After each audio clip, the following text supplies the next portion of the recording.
Oi, gente, tudo bom com vocês? Hoje eu vim falar sobre um pouco da palavra de Deus. Então, gente, para quem não conhece, eu vou mostrar esse livro aqui, né, gente?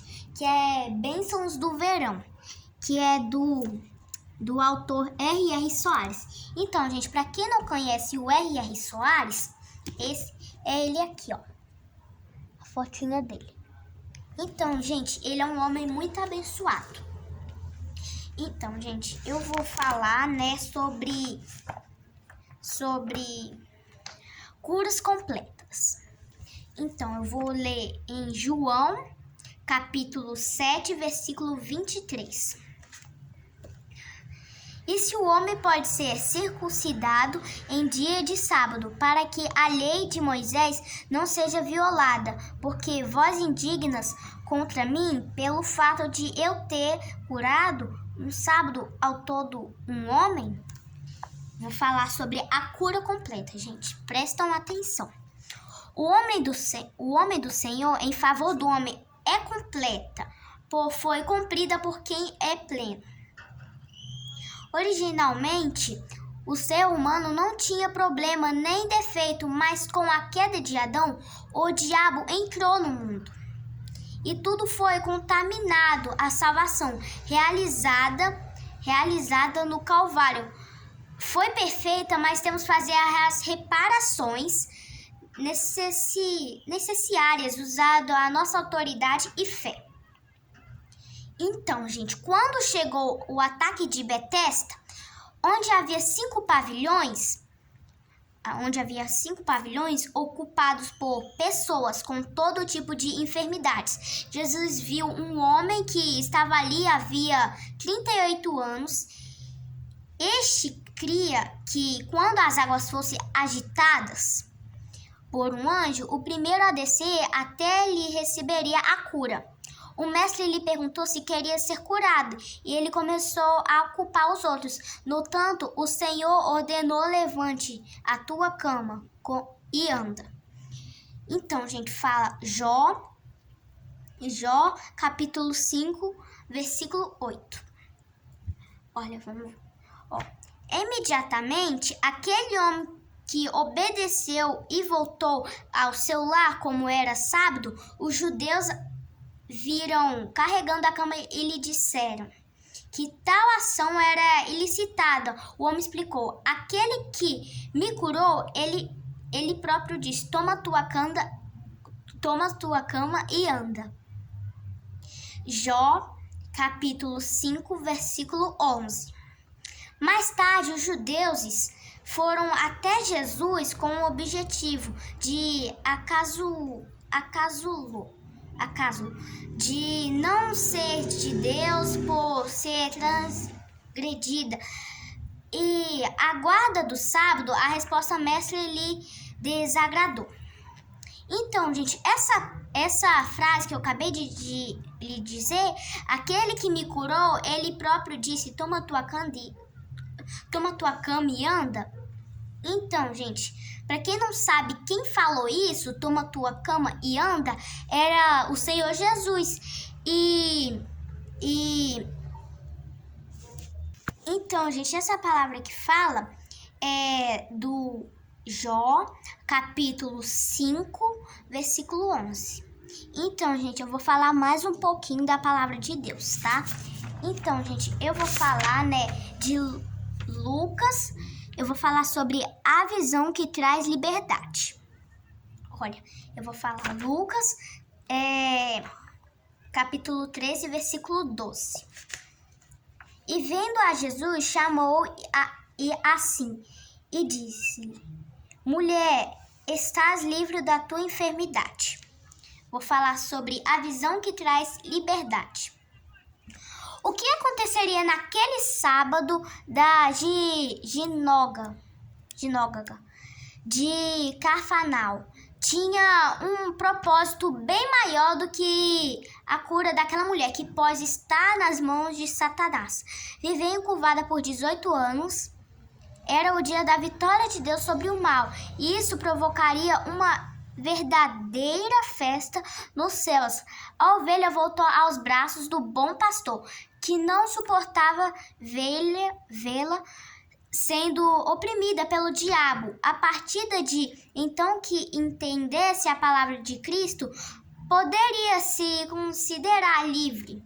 A mensagem de Jesus entrou no coração dela de tal modo que ela foi iluminada, era tudo o que precisava ouvir. Ela aprendeu que por trás daquela enfermidade havia um espírito maligno, fazendo-se encurvar dia após dia, e ficou livre da opressão. Quando você aprender que a verdadeira verdade liberta, não precisará de tempo para ficação sim crescer da revelação do Espírito Santo. Então, gente, o Senhor teve a oportunidade que esperava há 18 anos. Quanto tempo você sofre e o Altíssimo não tem podido fazer nada? E seu favor, ora quando entender que o mal foi levado por Jesus na cruz, ou qualquer outra declaração da palavra. O problema que oprime não mais dominará no mesmo instante. Você poderá declarar liberto. Então, gente, eu vou falar um negócio aqui para vocês. Vocês já leram alguma passagem da Bíblia ou já ouviu algum filme bíblico de Jesus que algum discípulo de Jesus não foi curado por alguma enfermidade? Não, né, gente? Então, gente, eu vou falar mais alguma palavra aqui para vocês, tá? Eu vou falar o bom negócio. O bom negócio. Então, gente, eu vou ler Lucas, capítulo 19, versículo 13. Prestam atenção nessa palavra, ó. É chamado 10 servos seus, deu-lhes 10 minas e disse-lhes: negociam até que eu venha. Vou falar sobre o bom negócio. Cumprir a chamada de Deus é qual deve ser considerada um mandamento e o melhor que podemos fazer ao se tratar de trabalho do Criador, que amou o mundo, o ponto de dar o seu único filho para nos resgatar da mão do diabo. Isso nos dará um lucro eterno, jamais conseguido em qualquer outra atividade. A recompensa será enorme, bem maior do que todos os pensamentos e desejos desejo e nunca nos será tirada. Aleluia, gente. Então, gente, o caso das 10 minas, 10 bolsas cheias de ouro, exemplificada o dom ministerial dado por Deus, e todo cristão recebemos a missão de ir por todo o mundo onde Deus nos enviar, o fim da realizar a sua vontade, o temor à santidade. Isso diz o respeito aos que receberá o ministério mundial, os que têm a responsabilidade de cuidar de igrejas locais e seus lares. As ovelhas geram os cordeiros e a herança do Senhor. Qual é a sua atitude nesse sentido? Olha, gente, no exemplo do versículo estudado, quase todos os empregados conseguiram mais do que lhes foram entregue, menos aquele que não deu a importância devia a ordem dada pelo seu Senhor. O servo infiel, então, na prestação, as contas diz ao mestre que ele um homem rigoroso, que colhe onde não semeou as coisas parecidas, o quais, né, gente? O quais enfureceram. O mestre lhe respondeu na altura da sua presunção, ordenando que lhe fosse tirado e que recebeu a entregue aos sábios. É bom levar a sua advertência a sério. A ordem por negociarmos até que ele volte, mas que não tem a visão do reino de Deus, preferirá a rebeldia, por não querer ter o Senhor reinando sobre si. Os rebeldes acham melhor tratar a obra como algo religioso, a qual lhe dá poder e outros desejos. Em vez de tratarem da salvação das pessoas, assim eles decidem aborrecer ao Senhor. O ato, gente, de enviar o embaixador fica evidente das resoluções que esses rebeldes tomam dos consolios para se justificarem, E depois de ter tomado o reino, o rei voltará e girá. Em prestação de contas que recebeu a recursos de obra, o capital será louvado. Então, comparando com os reinos da terra, receberá cidades para administrar. Vale lembrar que isso acontecerá no campo espiritual. Que não for sábio e deixar de usar os recursos para fazer crescer o reino de Deus, reino dos céus, será chamado de má servo, julgado pela sua boca, e até que lhe será tirado. É importante estar entre que será louvado por ter negociado em favor do reino de Deus. No entanto, que for negligente por respeitar e a ordem divina irá se decepcionar com as próprias decisões. Então, agora, eu vou falar sobre o dízimo. Então, como eu disse, eu vou falar sobre o dízimo. Olha, eu vou falar sobre perguntas e respostas sobre o dízimo, que nunca faltem. Número 1. O que é dízimo?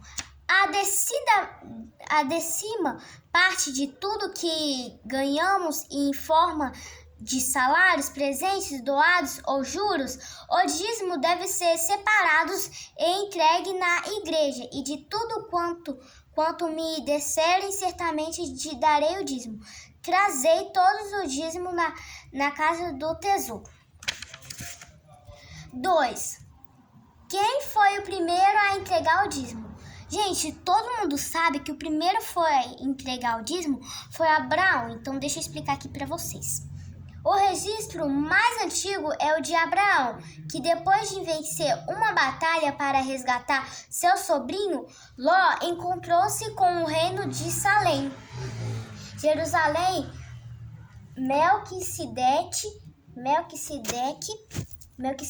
sacerdote de Deus Altíssimo, e esse monarca entregou a 10ª parte do despojo, que tomará. Curioso que ninguém havia feito isso antes. Então, eis a pergunta: com quem Abraão aprendeu isso? Ou quem inspirou a prática tal ato? Certamente foi o mesmo Senhor que lhe dará a vitória. É interessante notar que Abraão juntou os 318 criados que haviam nascido em sua casa.